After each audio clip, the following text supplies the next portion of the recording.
Hi everyone, this is Rohit from Lifeselfmastery, and I'm excited to have James Roycroft-Davis, who's an investor at eView, a venture capital firm dedicated to supporting founders who innovate at the intersection of mental health and human performance. eView has done some really successful investments like Calm, Growth Therapy, BetterUp, among others. Welcome to the show, James. Thanks for having me. Awesome. So you've had an interesting journey before you got into the VC world. But how did you get your start in this crazy world of startups and the VC landscape? I got made redundant from a startup, and basically I was like, I'm gonna prove them wrong that I shouldn't have been made redundant, and started a company off the back of that. Honestly, I probably people start companies for obviously a huge amount of reasons. I'm not sure I would have started a company for that reason in hindsight, but I can't change my journey. So yeah, that's how my journey. Honestly, I'm not one of these founders who was prolifically selling lemonade at school, or was running like a sweet shop monopoly on the side of lunch break at school. I had very little interest in that whatsoever. I was much more interested in playing sports and basically not doing my schoolwork. But then I caught the bug when I started my first company because what I loved was the grind and the autonomy, and I'm a very big picture. What I've learnt about myself is I'm a very big picture thinker. I have a huge amount of ideas, and what I've developed over the years is the ability to have ideas and really break them down into this is how we're going to build those ideas. And it's really only been recently, probably since I stepped into my role at eView, where I realised actually that's an acceptable skill to have, because I think as founders you're programmed to need to do it all, and actually I've got a few things I'm really really good at, and I'm getting more unapologetic about that fact. So yeah, that's how I started my journey. It was unconventional. It's not one of these big revelations where I had this crazy idea. I honestly didn't. In fact, I started working with my mum in my first company and productized her, and that's actually doing really well now as a business. I stepped away after about 18 months. I would not advise to work with your mum on a company, but again, we live and we learn. And we still love each other, so that's the most important thing. Yeah, no, absolutely. That's really important.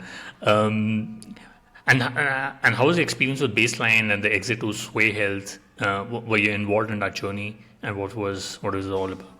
Yeah, Baseline for me was look, it was born out of my own diagnosis of bipolar disorder. So if we go into my mental health journey, I have had an 8-year journey with the illness. For those who don't know much about bipolar disorder, it's a mood disorder. It's a serious mental illness, although I wouldn't necessarily say I'm seriously mentally ill, but I'm classified as that.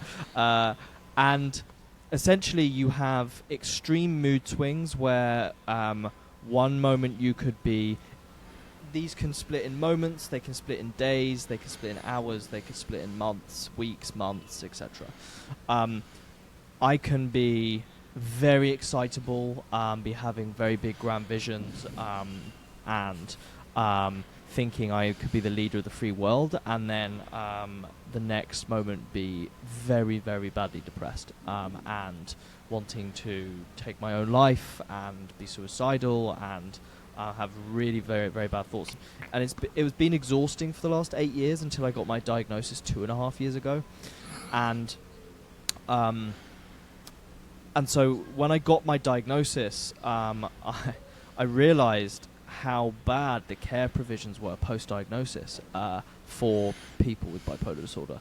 So what does that mean? Well, you're meant to be mood tracking every single day. You're meant to be basically downloading as much content and knowledge as possible whilst you're working with a psychiatrist and psychologists to get better. You're meant to be taking medication for it, etc. And so the entire process of how do you get diagnosed with something which frankly blows your life up in an instant. Like the moment I remember so clearly being in my psychiatrist's office, and he told me that he was diagnosing me with type 2 bipolar affective disorder, and just breaking down in tears, because it's almost like your life's over. You're like, wow, what the hell? But it gets better, and if you follow the protocols, if you monitor your moods, if you take your medication, that's a contentious issue in this space, but I take my medication. And by the way, medication is super hard in this space, in bipolar, in any kind of mental illness, actually, because your body and your brain reacts differently to each medicine, and it can leave you with like pretty horrific side effects. So it's taken me 2 years, and I would say I'm only on the right med in the last 2 weeks. I got diagnosed 2.5 years ago. Oh my god. Yeah. So like side effect profiles of being like nauseous, have skin rashes, be super dizzy, feel like you've got like extreme brain fog all the time, sedated. It's really difficult. People underestimate massively how intense the medication journey is, and then the content and the knowledge that you have to acquire to live well with bipolar disorder is really intense. It requires significant altering to your lifestyle, and you've got to monitor your sleep really closely. I've now got an 8 sleep, so Nice. I'm a big number one big fan. It's the one thing I can't actually live without, apart from my son, and your diet, etc., etc. So that's how Baseline started. I realized that there was this wealth of like things and stuff you needed to do to make sure that actually you were well every single week, and I wanted to bring it together under one umbrella. We raised a very small angel round for it. We built a product. We had onboarded some users, and it was working well. And then actually Sway Health, which is the first virtual clinic in the US that solely works with bipolar disorder, based in Illinois, which is also a portfolio company of Evio. Okay. When I was speaking to Saki, the founder of Evio, about potentially joining the fund in a senior role,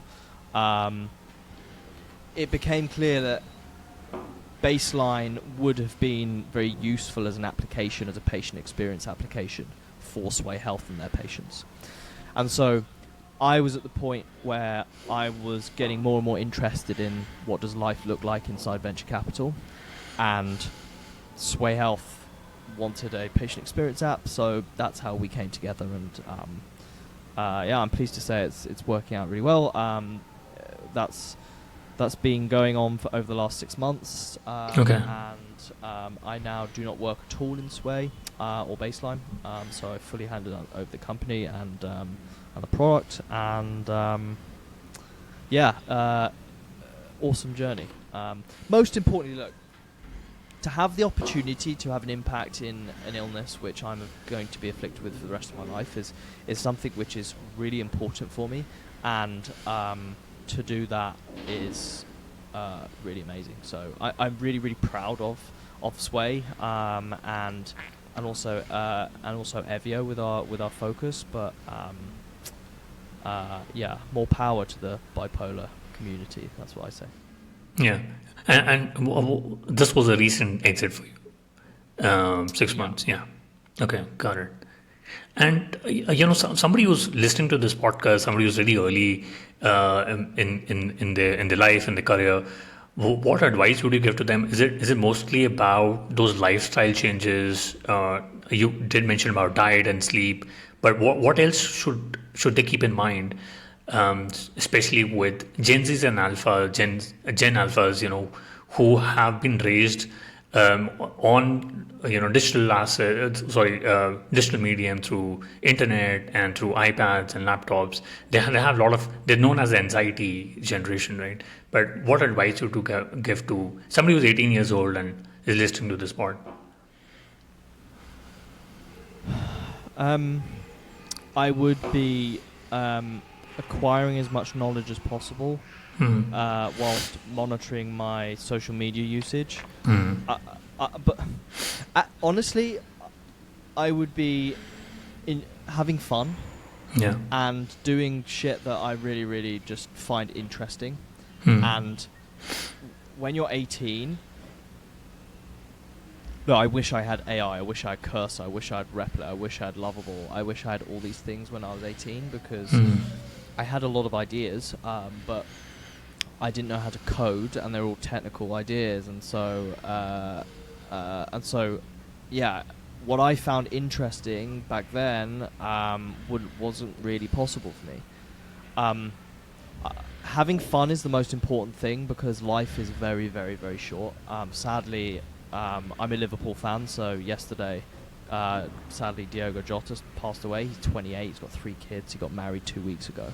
Yeah. And what struck me really hard yesterday, and today as well, in and amongst being like quite emotional about it, was how short life is. Like, he was driving his Lamborghini with his brother to get a ferry from Santander in Spain to Plymouth in the UK to go to training, and at Liverpool, and a tyre burst, and then both him and his brother lose their life in an instant. For an 18-year-old, I know it's a very morbid story, but it does put into context the message, which is live every single day like it's your last, and have fun, and do things that interest you, because you never know when it could change. And this is also then a mindset shift for those who are potentially struggling with their mental health. I would then also say, if social media, I hone in on social media, which is funny and ironic, because I've built a personal brand on LinkedIn, and so I spend a lot of time on social media.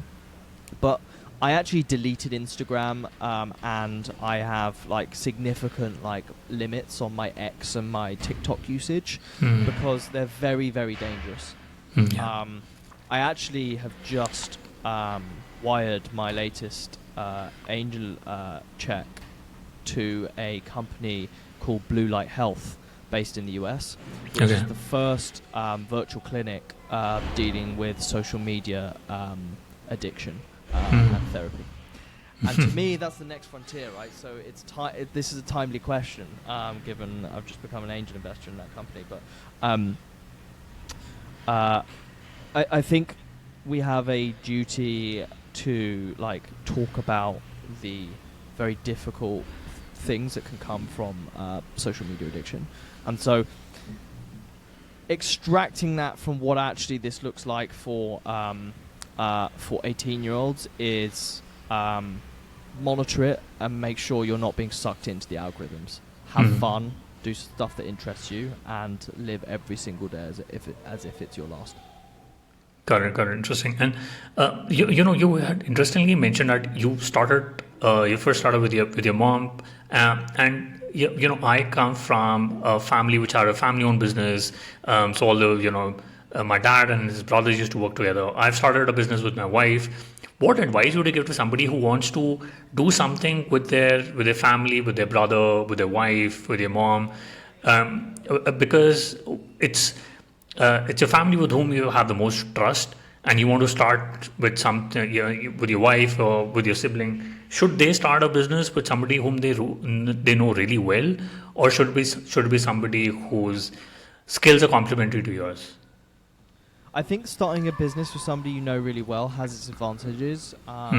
There's an immediate element of trust there, which, especially if it's your brother or sister, or even your husband or wife, or boyfriend or girlfriend, like you know what makes them tick, which is part of the issues that I see with co-founding relationships. Is there's just not enough depth of knowledge of who they are as people, and that can become very challenging.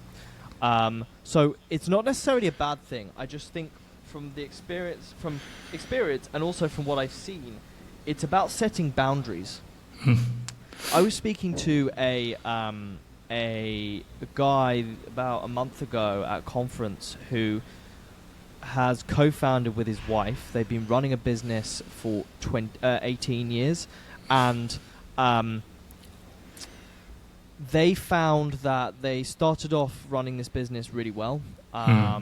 It took probably 10-15 years for that actually to become an issue, though. Now, this could become an issue much quicker for people, but their issue was they were finding that they were speaking about the business all day, every day. Going home, cooking dinner, talk about the business. In bed, talk about the business. On walks with their kids, talk about the business. That is not healthy. You have to have a release valve. And so actually what they did was they went to marriage counseling for it. And they had to extract themselves from constantly talking about the business in order to push forward and actually have a healthy co-founder relationship. And now that relationship's changed because they have set those boundaries. And so you really do need to set those boundaries. The other thing is, what happens if you break up? Like, if it's not working out, does it become harder or easier to have that conversation when you know that next weekend you're going to go around to your mum's and have tea, and it's going to be like, okay, well, one of us is probably running the business or the business is shut down, and is that awkward? So you've got to think very, very carefully. You can't just split as co-founders and go, see you later, I'm never going to speak to you. That is one of the big issues, and protecting your relationship with your family is just super, super important. So it's rare you see it working, but I think there's lots of pros and cons to that relationship. So I would just advise, really think about it hard. Is it worth it? Interesting. And earlier you made a point about people using Lovable and Replit and these tools. Do you think engineers will even exist in 5 years from now, and degrees like computer science will be relevant 5 to 10 years from now? I think that senior engineers will exist, and engineers who deeply understand how to prompt engineer with code. That's going to be the next frontier. I think, look, our CTO is going to be replaced in the next 10-15 years, highly probable. The very good CTOs, probably not. But are we going to see an army of junior to mid-level engineers which are basically on autopilot like we're seeing now? Yes, absolutely. Like a lot of what I build day in, day out on Lovable, on Replit, on Cursor is actually better than a lot of the outputs that I've had from engineers in the past with my previous companies. Now, that's crazy. Yeah. So that indicates to me that we have either a dearth of poor talent, like in the engineering sphere, or basically we've got so quick to some level of incredible code on these platforms that where is the path to kind of exit for engineers? I love it because it means that I can build, whereas previously I couldn't build. Does it make me worried for engineers? Probably not. I think actually what it means is that I think engineers could probably start building their own companies. I think what we're going to see actually is a huge increase of solo entrepreneurship. That's what excites me. We're going to see the first one-person unicorn. in the next couple of years. I really believe that.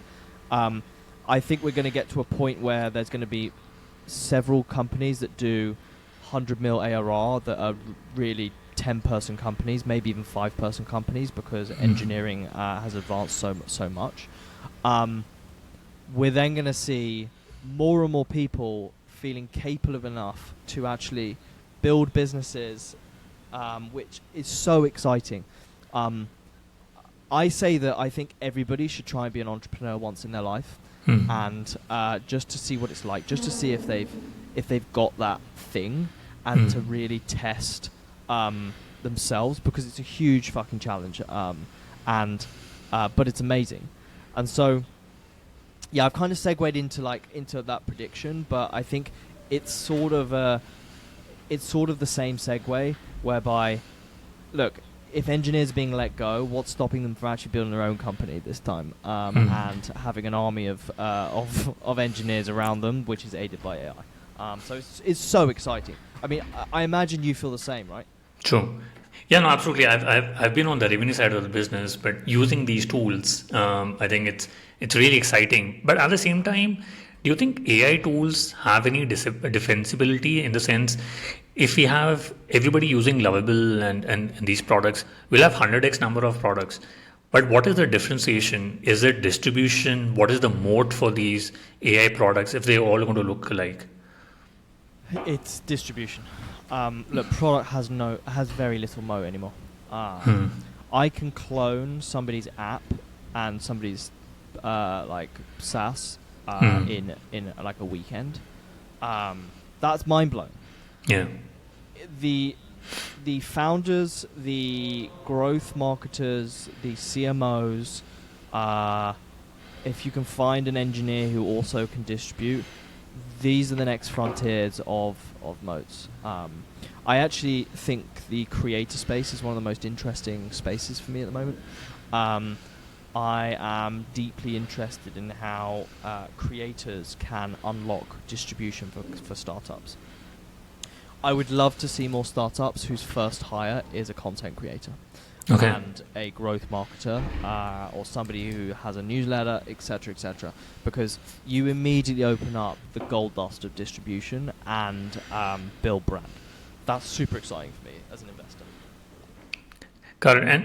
And with tools like, I mean, even with ChatGPT and Claude, it's become easier for people to, build content. But do you think we'll have specialist roles like content marketing? Or do you think, even marketing functions are going to get disrupted and it's all going to be like a generalist marketer? Or do you think we'll have specialist marketing roles going forward? I think my prediction is we're going to have specialist marketers who are basically growth marketers who are exceptional at prompt engineering. And I think actually an AI prompt engineer is going to be one of the most valuable jobs going over the next 5 years. This is also one of my pieces of advice to young people is figure out how to use ChatGPT, Claude, Grok, Cursor, Replit, like how to prompt engineer into these platforms and get exceptional results. If you can prompt engineer, then the world's your oyster. That is the number one thing I would learn, because you can genuinely build anything. We're going to get to a point soon as well on marketing where vibe marketing becomes such a thing that actually so much of of marketing is done through prompt engineering anyway, and so it's those who learn how to prompt engineer who are going to win. Got it.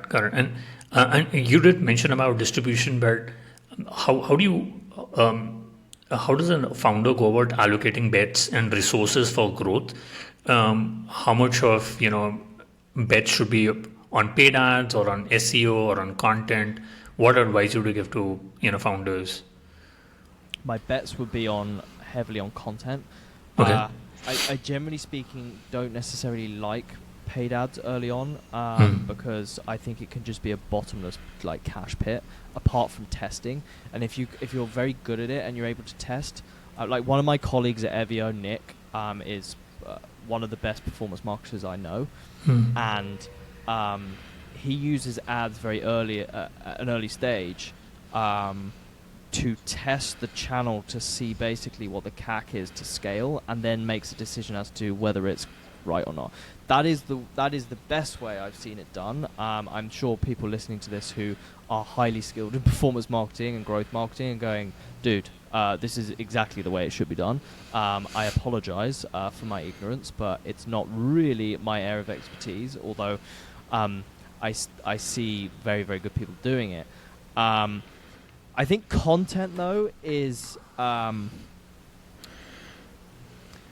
like I said before, if a founder has if they've got a brand behind them, and maybe this is about like how does a founder build a brand, but if a founder has a brand behind them, their ability to build, like, it just goes up a notch, it goes up a level, and who builds distribution will win. I think content is going to be this game of basically who learns how to go viral the quickest. And if you know how to go to viral based platform to platform, you're really exceptional. We're seeing a lot with like Roy Lee and Cluely at the moment on X. Like, I have no idea what those guys do. I'm not sure anybody does. However, what they are incredible at is marketing, and the founder is exceptional about with going viral, and they just raised a 15 million seed, I think. Yeah, it's crazy stuff. So those are the bets that people should be taking on growth, I think. Got it. And in the last 2 years since you've had ChatGPT, people have started using ChatGPT. I've seen that with SEO, it's not only about Google search, but the search is also going wide on AI tools. But also in the last couple of years, it's become like the growth on X has become more difficult. What new channels are you more excited about? And do you think we'll have another channel like a Facebook ad or some other new channel going to come up in the next couple of years? So I've been on LinkedIn now for like 4 or 5 years, building my brand. Got it up to 35,000, and that's been my only channel for forever. However, the algorithm on LinkedIn's been really crazy over the last 3 years. They started building 2.5 years ago, 3 years ago. They started building LinkedIn into more of a creator-driven platform. They started having creator insights. They had a whole creator space in your profile. You can turn creator mode on. Your impressions, your reach, your likes, was flying. Like, you were crushing it. Your chance of going viral were exceptional. And now they've stripped it all back. They introduced video. They had a video feed in your app. Cut it all back. LinkedIn is going through this phase now where it's tried being a creator platform. I think they realized that actually they weren't really adding anything on the bottom line of monetization from it. And impressions and reach didn't necessarily mean increased revenue. And so they're like, let's cut that. I'm finding my reach has gone down about 65-70% on LinkedIn. And actually, it's something which has been difficult. We talked about social media addiction earlier. That's been painful because I've used to be having huge impressions and lots of reach, and then you go down to kind of being stuck under 10K for each post, and the occasional one that goes to 50 or 100. But it becomes a bit of a soul crusher. It's like a massive, like, humbling ego demoter, right? So. That's been difficult. I then started creating on TikTok, just out of interest for mental health and in bipolar. I started doing this 3 weeks ago, and that is the platform I'm most bullish on. Okay. It's easy to get views. It's easy to learn, it has specific features in their Creator Insights section, which basically means you can see exactly the trends that you want to talk about, which are doing well, and you tailor your video strategy to that. It's like incredible. Everybody on LinkedIn is fucking guessing about what they should be making what content they should be creating right now to actually do well. On TikTok, it gives you that content, and so TikTok is fascinating. I love TikTok. The problem is that I could spend hours on TikTok a day, and that is a sign of a great platform, by the way. If I can be scrolling on that platform for fucking hours, then I'm excited. I mean, it's frustrating that TikTok is banned in India for the last 5 years. I haven't really tried out TikTok too much, but since you made an exit to your startup, what's been your decision to join Evio as an investor over there? Look, Evio is an incredible business. It's an incredible fund. The leader of the fund, Saki, Georgiadis, is an incredible human being. He has arguably got the best track record in angel investing in the world of mental health, and has brought that over into the fund. And that massively impacted my decision because Saki is a very different leader. Not only am I inspired by him and do I learn off him every single day, he manages to get the best out of people, and he's an exceptional coach. You don't find that often, And so I joined Evio because of the vision of investing in mental health. It's an enormous privilege to have bipolar disorder, ADHD, other comorbids, and now be investing in the areas that mean so much to me and my family because of the illness that I've got. And so that was my primary reason really for joining. Well, those two reasons, which is I want to work for Saki and to build a industry-defining fund with him, and also venture studio, and I want to help companies solve problems in mental health because it's very, very close to my heart, and that is a really nice place to be in. Got it. Interesting. And you had mentioned about venture studios. So I just wanted to understand, how much time do you spend on investing decisions as well as on the time with venture studio, and how many startups are you looking to incubate through venture studio? So we are incubating 2 at the moment. We've done 5 incubations so far. We will do probably 1 or 2 a year. Okay. And we really put time and resource into it. I spend 90% of my time in the venture studio now. We've got an incredible team of operators who have built and exited some very, very large companies and have built some incredible products, have been operational leaders at unicorns as employee number 1, for example. So we've got operational, we've got product, we've got engineering expertise, and it's a real privilege to be in the position where every single day I get to work with these people who are so inspiring. The venture studio model I find fascinating. I love it personally. I think it de-risks venture slightly if you've got the right team to execute and you've got the right thesis. And you've actually got a plan of action post-scaling, post first round of funding potentially. It's a really fascinating model. We get to meet incredible founders, and also most importantly, I get to have fantastic ideas, I think, and actually build them with the backing of the fund. So and the studio. So it's amazing. Got it. And James, you mentioned you've been angel investing and you're an investor at Evio.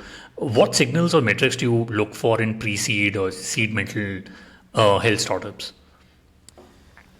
So Look, pre-seed for me, we don't do a huge amount of seed, so I'll answer it from a pre-seed angle. Sure. Pre-seed is, I think, after 2022, the pre-seed landscape significantly altered. Okay. It was true that you could raise capital on very little on a waiting list and a really bog standard MVP, even not even that. Now, what we're noticing is that investors are looking for a lot more for you to raise your pre-seed. I take the view that pre-seed should be, I want to see validation, not necessarily traction. And that, I think, is what traditional pre-seed should have been, and should be, and that's what I look for. So it can really vary on metrics, but and I think validation is quite a big term, but I quite like that because we see quite a diverse range of validating factors, which might mean that we're interested or not. Actually, Evio, we can go from idea stage. Okay. So that is a big plus for people in mental health and wellness. We're not necessarily focused on having 200k ARR or there needs to be a benchmark of some revenue, etc. Yeah, it'd be nice, but equally, if you've validated the problem, let's talk. Got it. And what's the biggest mistake you see mental health startups make when they're pitching to investors? Honestly, I think it's putting themselves in the wrong box when it comes to round stage. Okay. I meet so many founders, and this doesn't even this isn't just mental health. This is just founders in general, because founders in mental health do this anyway. It's not necessarily like a mental health specific answer, because mental health doesn't really change industry by industry. Actually, I tend to see, but the biggest mistake I see is putting yourself in the wrong round. So, for example, a company should not be raising a pre-seed. In fact, they should be defining this round as friend and family because of the validation or the traction they have. And that significantly, I think, significantly is the wrong word, that can improve your chances of raising money, because if actually you're not meant to be putting yourself in the box of pre-seed, you're positioning this as friends and family, as an angel round, you shouldn't be really talking to me. You can talk to me, but I'm probably going to say let's keep in touch, which is a great thing to do, by the way. I would do that early, but then you have deep focus on what's your raise strategy from there, and that's really, really important, I think. I see a lot of founders positioning themselves as a seed stage company when they have nowhere near the level of traction they should be raising for seed now, and it just kills off your round. Like, you go around in circles and you kill off momentum. Don't be afraid to change that, and it's really, really important to box yourself into the right stage. Got it. And Jim, investors think in boxes. We want to box you in to a industry because it allows us to process who are the competitors, what does the market look like. We want to know that. And it's the same with the round, because we've got to fit that into the overall picture. Got it. And James, you've been a successful founder, you got a successful exit, you're an investor. People love to be in your shoes, but does having substantial capital and money, does it correlate with happiness and wellness? No, I spend so much. Well, I spend so much of my time telling people not to raise money for their startups. I would probably say I spend over 70% of my time saying that. Please don't raise for this. Please. Because it is not the answer to your problems. It is. I've gone through this experience multiple times now. And having money is a pressure. It's a pressure cooker. After all, you have a certain level of runway from that capital, which you have to hit XYZ if you're going to raise your next round, and that puts a time frame pressure on delivery. Yes, we should all be focused on delivery execution, but it's not necessarily the answer that you really want. And so I'd be very, very careful. You see a lot of founders burn out from raising capital. They burn out because of the pressure of building, and it's not for everybody. And so I would always advise founders to think very, very seriously about whether they want to raise to start with, and if they are, who they're going to raise from, how much they're going to raise, and actually as well why they're going to raise. I spoke to a founder recently who was kind of raising because of their ego, and I was like, I'm not sure that's the right way to do it, but that's what they wanted to do. So, you know, there's some weird and wonderful people out there. Got it. And James, you earlier mentioned that you write on LinkedIn, you build a brand over there. You also write a newsletter called Decelerate. So how do you get to decide, you know, what should be a content and what's your content strategy, and what's your advice to grow your following on social media as well as on newsletters? Be super authentic. That's what I've done. I have tried to be myself. I've tried to talk about difficult things. I've talked about my experience of mental health. I've built up a really authentic brand, which I'm credited for now, but with people, and that is almost everything to me in building a brand, because people buy from people. Yeah, and it's the same on social media. People want to see the real you, and if you can be authentic and also learn how to be authentic while understanding how to write properly on these platforms and how to create content which works, which drives value and also drives engagement, it's a very, very, very good skill to have. When it comes to Decelerate, look, we started Decelerate, myself and my friend Jamie, because we wanted to build a platform which highlighted the difficult parts of entrepreneurship.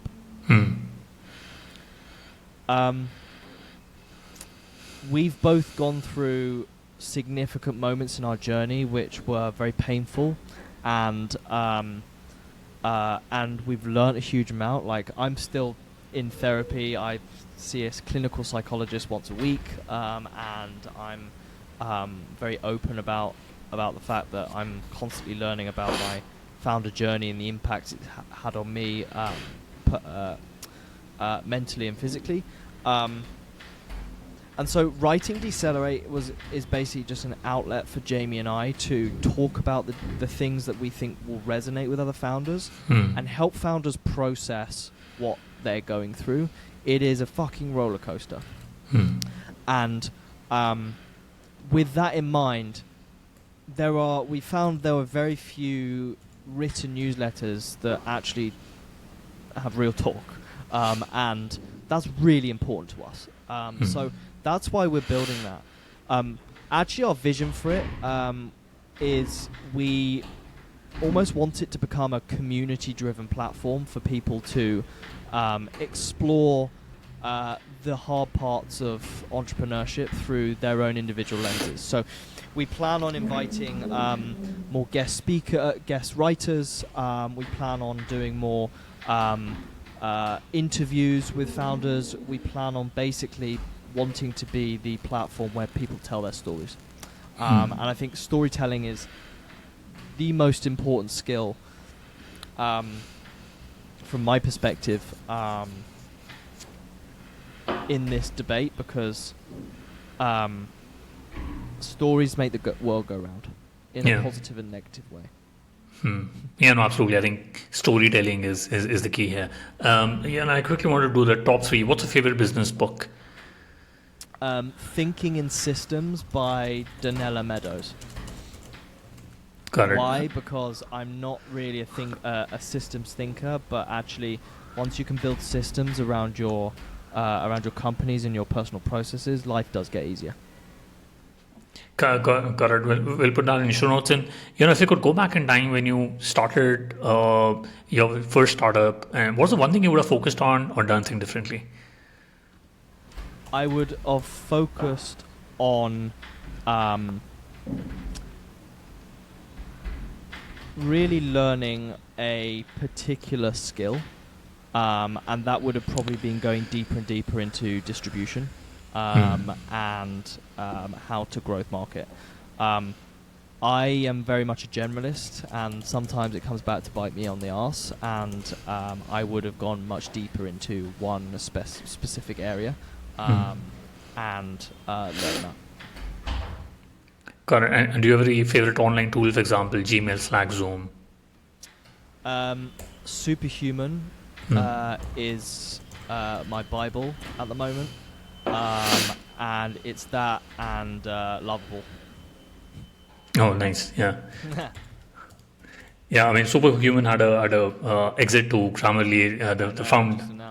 Yeah, and the founder had come on the podcast. So, really? So big props to them. And what's the best way people can reach out to you, know more about Avio and your newsletter?